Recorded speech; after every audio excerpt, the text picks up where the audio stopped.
तो स्टूडेंट हम इस वीडियो में पढ़ेंगे, आज की वीडियो में हम लोग पढ़ेंगे गोल्जी अपैरेटस, जिसे और भी दूसरे नामों से जाना जाता है, जिसे गोल्जी कॉम्प्लेक्स या गोल्जी बॉडी भी कहते हैं। ठीक है, तो गोल्जी अपैरेटस, गोल्जी कॉम्प्लेक्स और गोल्जी बॉडीज़ क्या है, आइए उसको समझते हैं।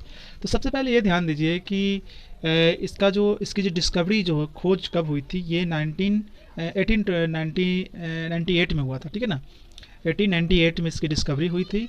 और इसकी डिस्कवरी किसने करी थी? वो इटली के एक फिजिशियन थे, डॉक्टर थे, इटालियन फिजिशियन, जिसका नाम था कैमिलो गोल्ची। ठीक है ना, कैमिलो गोल्ची। अब यहाँ ध्यान देंगे कि कैमिलो गोल्ची के नाम पर ही इस स्ट्रक्चर का नाम भी पड़ गया गोल्जी, गोल्जी अपैरेटस और गोल्जी कॉम्प्लेक्स या गोल्जी बॉडीज। ठीक है, सो स्टूडेंट अभी हम लोग जानेंगे डेफिनेशन ऑफ गोल्जी बॉडी या गोल्जी अपैरेटस या गोल्जी कॉम्प्लेक्स। तो गोल्जी अपैरेटस, गोल्जी कॉम्प्लेक्स की क्या है डेफिनेशन, आइए समझते हैं। इसकी डेफिनेशन में आप ये बोलेंगे कि एक ऐसा स्ट्रक्चर है, ये एक ऐसा स्ट्रक्चर है जो ऑरिजिनेट होता है, उत्पन्न होता है, जो निकलता है किससे? SER यानी कि स्मूथ एंडोप्लाज्मिक रेटिकुलम। यह एक ऐसा स्ट्रक्चर है जो एंडोप्लाज्मिक रेटिकुलम से निकलता है। ठीक है, एंडोप्लाज्मिक रेटिकुलम से निकलता है। और एंडोप्लाज्मिक रेटिकुलम में कौन सा? Smooth endoplasmic reticulum. ठीक है, आगे हम इसका स्ट्रक्चर पढ़ेंगे, डीपली जानेंगे। उसके बाद सेकंड टॉपिक की तरफ इसमें बढ़ते हैं, जिसको हम लोग बोलेंगे अभी component of Golgi bodies. Golgi bodies का कंपोनेंट, गोल्जी बॉडीज जो है, गोल्जी बॉडी जो है वो किन किन चीज़ों से मिलकर बना हुआ है, कौन कौन से उसके पार्ट्स होते हैं, तो आइए उसको जानते हैं। तो गोल्जी बॉडीज़ के 3 पार्ट होते हैं। पहला कहलाता है सिस्टर्ना, दूसरा कहलाएगा वैक्यूल और थर्ड कहलाएगा वेसिकल।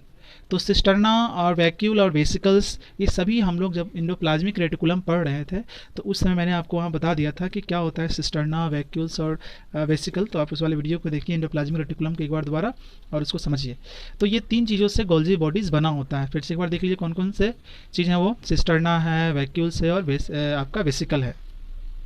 अगर हम गोल्जी बॉडीज़ के फेस की बात करते हैं, ठीक है, गोल्जी बॉडीज़ के अगर हम फेस की बात करें तो इसके 2 फेस होते हैं। पहला फेस कहलाता है आपका फॉर्मिंग फेस या जिसको हम लोग कहते हैं सिस फेस। ठीक है, और दूसरा फेस इसका कहलाएगा स्टूडेंट मैच्योर फेस या ट्रांस फेस।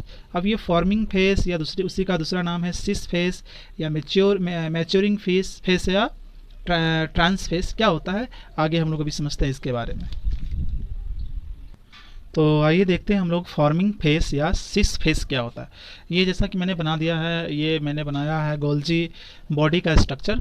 तो गोल्जी बॉडीज़ का स्ट्रक्चर आप देखेंगे कि इधर होता है एंडोप्लाज्मिक रेटिकुलम। ठीक है, इस तरफ होता है एंडोप्लाज्मिक रेटिकुलम। ठीक है ना, एंडोप्लाज्मिक रेटिकुलम के पास वाला जो पार्ट होता है ना गोल्जी बॉडी का, एंडोप्लाज्मिक रेटिकुलम के पास वाला पार्ट है ना, जो एंडोप्लाज्मिक रेटिकुलम से जुड़ा होता है, तो ये पास वाला पार्ट कहलाता है स्टूडेंट, यही पास वाला पार्ट कहलाएगा सिस फेस कहलाता है, या इसी को कहा जाता है फॉर्मिंग, इसी को कहते हैं फॉर्मिंग फेस कहते हैं स्टूडेंट। ठीक है, इसी को फॉर्मिंग फेस कहते हैं। ठीक है, और ये कैसा शेप है? इस शेप को कहते हैं कॉन्वेक्स शेप, कॉन्वेक्स शेप है ये।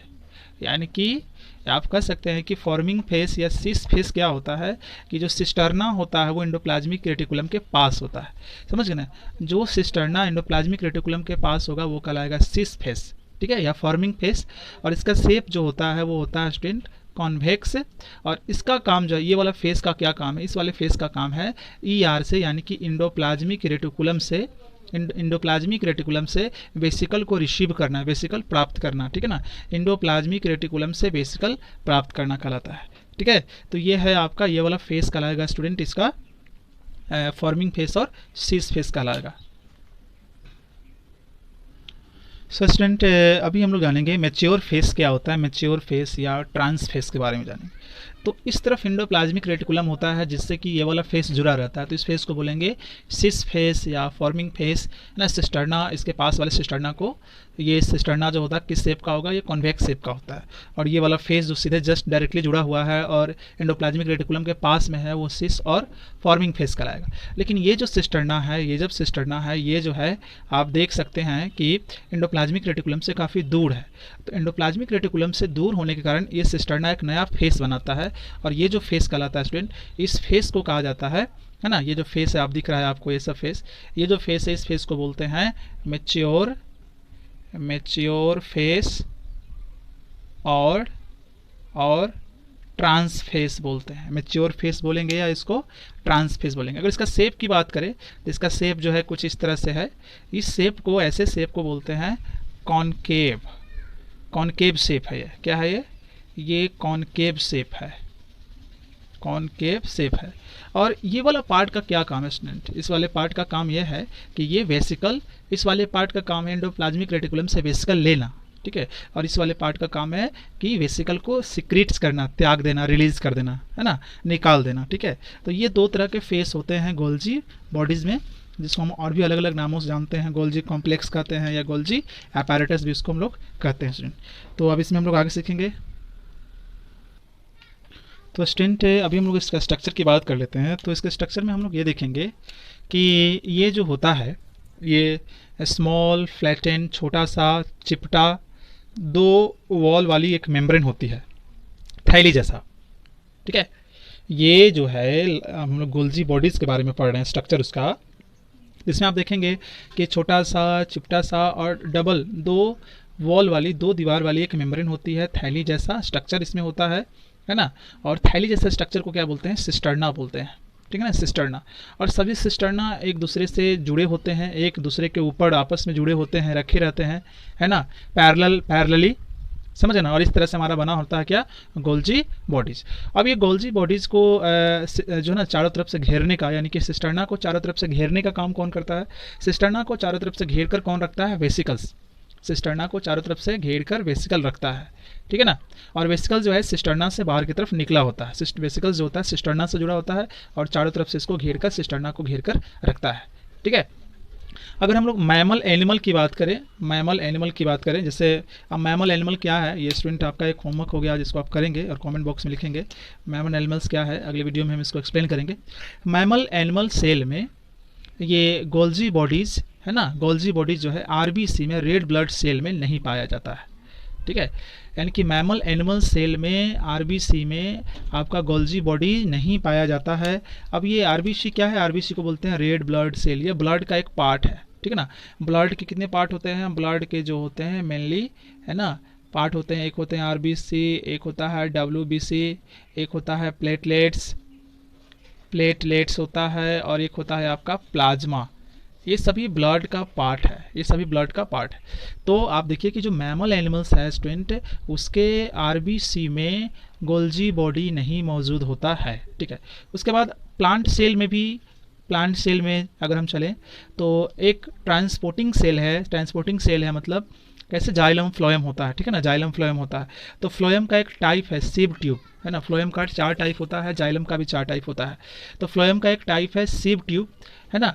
ये इसका काम है, इसको बोलते हैं ट्रांसपोर्टिंग सेल। मतलब ये चीज़ों को, है ना, ट्रांसपोर्ट करती है प्लांट के अंदर, एक पार्ट से दूसरे पार्ट में उसको लेकर जाती है, ठीक है। तो प्लांट सेल में, सीव ट्यूब में भी हम क्या जो है ना, गोल्जी बॉडीज़ नहीं पाया जाता है। तो ये दो काफ़ी इंपॉर्टेंट चीज़ याद रखिएगा। और गोल्जी बॉडीज़ को प्लांट सेल में दूसरे नाम से पुकारा जाता है। गोल्जी बॉडीज़ को प्लांट सेल में, है ना, डिक्टीसोम के नाम से जाना जाता है, ठीक है ना। तो in plant cell it is known as dictyosome. Golgi bodies को प्लांट सेल में डिक्टीसोम के नाम से जाना जाता है, ठीक है। तो ये कुछ बेसिक सी बातें थी गोल्जी बॉडीज़ के बारे में। होप आपको सारी बातें समझ में आ गई होगी। अब इसमें हम लोग आगे सीखते हैं। सो स्टूडेंट अभी हम लोग बात करते हैं लोकेशन की, कि ये गोल्जी बॉडीज़ कहाँ लोकेट रहता है, ठीक है ना, कहाँ मौजूद रहता है, उसको देख लेते हैं। तो ये प्लांट और प्लांट सेल और एनिमल सेल के साइटोप्लाज्म में मौजूद होगा। ये इंडोप्लाज्मिक रेटिकुलम की जो मेम्ब्रेन होती है, झिल्ली होती है, उससे ये जुड़ा होता है। तो ये दो इसके लोकेशन हो गए। पहला प्लांट सेल एनिमल सेल के साइटोप्लाज्म में, और इंडोप्लाज्मिक रेटिकुलम के मेम्ब्रेन से ये जुड़ा होता है। अब इसकी फंक्शन की बात कर लेते हैं, क्या है इसका फंक्शन। तो इसका फंक्शन में सबसे इंपॉर्टेंट फंक्शन आप देखेंगे कि इसका काम है एंजाइम बनाना और दूसरे तरह के मटेरियल को रिलीज करना, उत्पन्न करना। ये मेनली क्या काम है इसका? इसका काम है मेनली एंजाइम बनाना और दूसरे तरह के सब्सटेंस जो होते हैं, अन्य सब्सटेंस को सिक्रीट करना, उत्पन्न करना, ठीक है। और इसका दूसरा फंक्शन ये है कि जो भी चीज़ें ये बनाता है ना, जो भी ये चीज़ें बनाता है उनको सेल से, है ना, from cell to the outside of cell, उनको सेल के अंदर जो है क्या करता है, सेल से लेकर सेल से बाहर फेंकता है, भेजता है, ठीक है ना। ये जो भी चीज़ें बनाता है, जो भी ये सिंथेसाइज मटेरियल बनाता है, उनको ये लेकर ढोता है और ढोकर सेल से बाहर कर देता है, ठीक है ना। बाहर करने का काम इसका होता है। चलिए थर्ड जो पॉइंट ये है कि ये इसका थर्ड जो फंक्शन है काफ़ी इंपॉर्टेंट फंक्शन है। इस फंक्शन में आप देखेंगे कि गोल्जी बॉडीज़ ही जो है नए लाइसोसोम बनाने में हेल्प करता है, नए जो है सेल वॉल बनाने में हेल्प करता है और नए प्लाज्मा मेम्ब्रेन बनाने में हेल्प करता है। यानी कि अगर ये गोल्जी बॉडीज़ नहीं होगा तो नई लाइसोसोम या सेल वॉल और प्लाज्मा मेम्ब्रेन नहीं बन पाएंगे। ठीक है। और नेक्स्ट इसका जो है चौथा इसका जो इंपॉर्टेंट पॉइंट ये है कि ये वैक्यूल्स बनाता है। क्या बनाता है? वैक्यूल बनाता है। और वैक्यूल के अंदर बहुत सारी चीज़ें स्टोर जमा रहती है, लाइक एंजाइम जमा रहती है, प्रोटीन जमा रहती है, एंजाइम, प्रोटीन, सेलुलोज और मेलानिन पिगमेंट, है ना, और लैक्टोप्रोटीन जिसको हम लोग मिल्क प्रोटीन भी बोलते हैं। तो ये सारी चीज़ें अपने वैक्यूल्स के अंदर जो है ये स्टोर करके जमा करके रखता है। तो ये इसके इंपॉर्टेंट फंक्शन हुए स्टूडेंट। ठीक है। तो जैसा कि स्टूडेंट मैंने पहले बताया कि गोल्जी बॉडीज़ का फंक्शन ये भी है कि ये वैक्यूल्स बनाता है और वैक्यूल्स के अंदर एंजाइम, प्रोटीन, सेलुलोज इन सारी चीज़ों को स्टोर करके रखता है। ठीक है। तो अगर ये गोल्जी बॉडीज़ जो है, अगर गोल्जी बॉडीज़ नहीं होगा तो सेल की लाइफ का क्या होगा भाई? अगर गोल्जी बॉडीज़ नहीं होगा तो यही होगा कि नई लाइसोसोम नहीं बनेंगे, नई सेल वॉल नहीं बनेगी और नई प्लाज्मा मेम्ब्रेन नहीं बनेगी। तो सेल की लाइफ तो एंड हो जाएगी ना, क्योंकि सेल तो तभी पॉसिबल है जब सारे कंपोनेंट उसके अंदर मौजूद रहेंगे तब, क्योंकि सभी का अपना अपना रोल होता है। तो सेल की लाइफ एंड हो जाएगी जब गोल्जी बॉडीज़ नहीं रह पाएगी। ठीक है ना, क्योंकि वो बहुत सारी चीज़ों का फॉर्मेशन करती है, बनाती है नई नई चीज़ें, लाइसोसोम बनाती है, गोल्जी बॉडी सेल वॉल बनाती है, प्लाज्मा मेम्ब्रेन बनाती है। तो इसके ना होने से सेल वॉल नहीं होगा तो ये सारी चीज़ें भी नहीं बन पाएंगे। नतीजा क्या होगा कि वो सेल जो है ना डेड कर जाएगी स्टूडेंट। तो ये आज की वीडियो में ये इतना ही। अगली वीडियो में हम इससे आगे सीखेंगे लाइसोसोम के बारे में। Thank you.